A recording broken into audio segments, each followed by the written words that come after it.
देखिए हम लोग आज सीखने वाले हैं व्यू लुकअप। ठीक है, लुकअप्स क्या होता है कि कोई भी डेटा अगर मेरे पास ज़्यादा है उस डेटा में से हम छोटा सा डेटा छोटा करके फाइंड कर सकते हैं। जैसे मेरे पास इतना सारा डेटा दिया गया है, हम इस डेटा में से चाहते हैं क्या कि छोटा डेटा शो हो या एक पार्टिकुलर डेटा शो हो जिसे हम सर्च करना चाहते हैं, तो हम किसके द्वारा करेंगे? व्यू लुकअप के द्वारा करेंगे। जैसे यहाँ पे हमने दिया है प्रोडक्ट कोड, क्वांटिटी और प्राइस, और यही डेटा अगर मेरे पास बहुत ज़्यादा होता, मल्टीपल डेटा होता, तो हम क्या करते? लुकअप लगाते और सर्च करते कि अगर मॉनिटर है, इसका कोड ये है, तो ये क्वांटिटी, इसका प्राइस कितना है मॉनिटर का या सीपीयू का।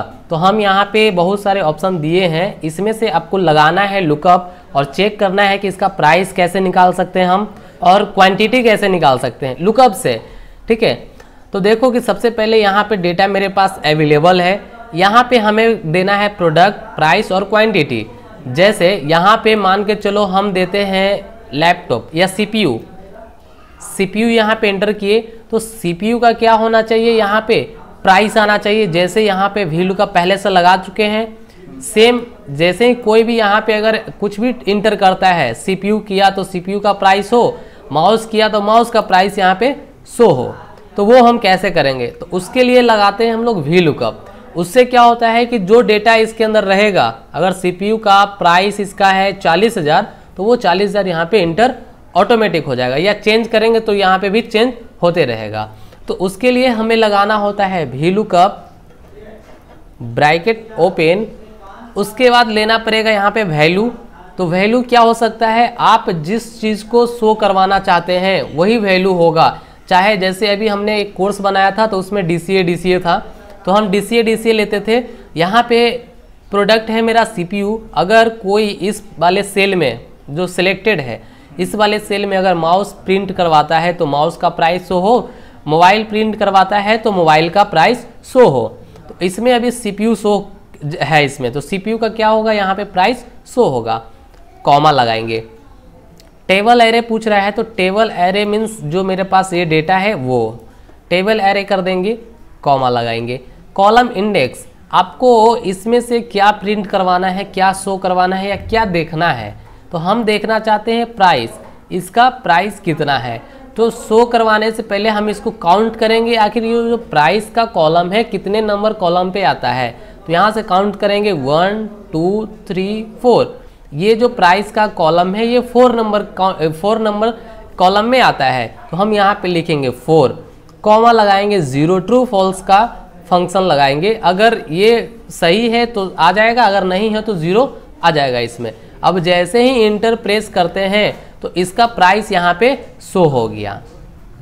ठीक है, अब देख लो सीपीयू का यहाँ पे प्राइस यहाँ पे दिखा रहा है, तो ये सही है, व्यू लुकअप लग गया। अगर हम यहाँ सीपीयू के जगह सू इंटर करवाते हैं तो सू का क्या आ रहा है? प्राइस शो हो रहा है। ठीक है, तो लुकअप लगाने का मतलब यही है कि आप कोई भी डेटा को छोटा करके या पार्टिकुलर डेटा को सर्च कर सकते हैं। ऐसे तो हम फाइंड करके भी सर्च करते हैं, लेकिन इसमें क्या है? टाइम लगेगा, और इसमें क्या है? आप सिर्फ इंटर करें, उसका वहाँ पे डिटेल शो हो जाएगा लुकअप से। ठीक है, अब देखो ये तो हो गया नॉर्मल लुकअप लगाने के लिए। एक बताए हैं कि लिस्ट में, अगर यहाँ पे लिस्ट हम ड्रॉप डाउन लिस्ट क्रिएट करते हैं और ड्रॉप डाउन लिस्ट पे कोई भी चीज़ आप सेलेक्ट करिएगा और उसका क्या प्राइस शो हो जाए, तो वो कैसे करेंगे? तो ड्रॉप डाउन लिस्ट का काम होता है आपका डेटा से। ठीक है, डेटा पे गए और यहाँ पे डेटा वैलिडेशन पे जाएंगे, डेटा वैलिडेशन में लिस्ट करेंगे और यहाँ पे हम वो चीज़ को प्रिंट करवाएंगे, तो अब क्या होगा? शो होगा। जैसे इसको सेलेक्ट किए और इसको हम कॉपी कर लिए, सेलेक्ट कर लिए। एक तो क्या था कि हम इसका नाम टाइप कर दिए थे यहाँ पे, और दूसरा क्या है कि हम ऐसे सेलेक्ट कर लेंगे और इंटर करेंगे और ओके करेंगे। देखो यहाँ पे एक लिस्ट बन गया इसके अंदर मॉनिटर, सीपीयू, माउस आ रहा है। या फिर इसका हम नाम दे देते तो वो इक्वल टू करके वहाँ पे लगाते तो भी आता, और यहाँ से सेलेक्ट कर लिए तो भी आ गया।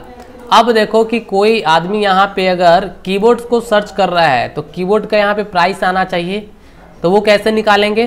तो फिर से लुकअप लगाएंगे। हमको, मेरा काम क्या है कि सर्च करना है, कोई भी डेटा को हम सिर्फ सर्च कर रहे हैं तो लुकअप लगा के सर्च कर सकते हैं, चाहे कितना बड़ा डेटा क्यों ना हो। ठीक है, अब इसको बताओ कि यहाँ पे क्या लगाएंगे, इक्वल टू लगाएंगे, वी लुकअप लगाएंगे, ब्रैकेट ओपन, फिर बोल रहा है क्या लुकअप वैल्यू, तो लुकअप वैल्यू जो है ये है मेरा कीबोर्ड, सेलेक्ट कर लेंगे, कॉमा, टेबल एरे, तो टेबल जो मेरा डेटा है, अगर मेरे पास एक सीट पे डेटा है तो एक सीट पे हम काम कर रहे हैं, सेकेंड सीट पे रहता तो सेकेंड सीट पे हम काम करते हैं। और लुकअप लगाते समय आपको ये याद रखना है कि आपके पास एक डेटा होना चाहिए, तभी आप दूसरे डेटा से कनेक्ट कर पाइएगा। अगर आपके पास ये डेटा है ही नहीं तो आप सेकेंड डेटा से कुछ भी डेटा उठाइएगा तो वो नॉट अवेलेबल दिखाएगा या वैल्यू दिखाएगा, रॉन्ग डेटा इनपुट होगा, उसमें आएगा ही नहीं। तो इसीलिए आपके पास एक डेटा होना चाहिए पहले से। तो मेरे पास ये डेटा था, अब इस डेटा में से हम सबको सेलेक्ट कर लिए रेंज को। अब बोल रहा है टेबल एरे, कॉमा लगाइए यहाँ पे। टेबल एरे आपको क्या सर्च करना है, हमको प्राइस सर्च करना है, तो प्राइस कॉलम फिर काउंट कर लेंगे 1 2 3 4, तो यहाँ पे फिर 4 लिखेंगे, कॉमा लिखेंगे, 0 लिखेंगे, ब्रैकेट बंद करेंगे और एंटर करेंगे। तो देखिए यहाँ पे कीबोर्ड का प्राइस आ गया। अब जैसे ही ड्रॉप डाउन लिस्ट में किसी चीज़ का आपको सर्च करना है, क्लॉथ, तो क्लॉथ का प्राइस यहाँ पे आ जाएगा। किसी और चीज़ का सर्च करना है तो किसी और चीज़ का यहाँ पे प्राइस चेंज हो रहा है। तो इसका मतलब है कि व्यू लुकअप यहाँ पे काम कर रहा है। व्यू लुकअप का काम यही होता है, सर्च करने के लिए, ठीक है। तो आप इस तरीके से व्यू लुकअप का यूज करके बहुत ही आसानी से डेटा को फाइंड कर सकते हैं।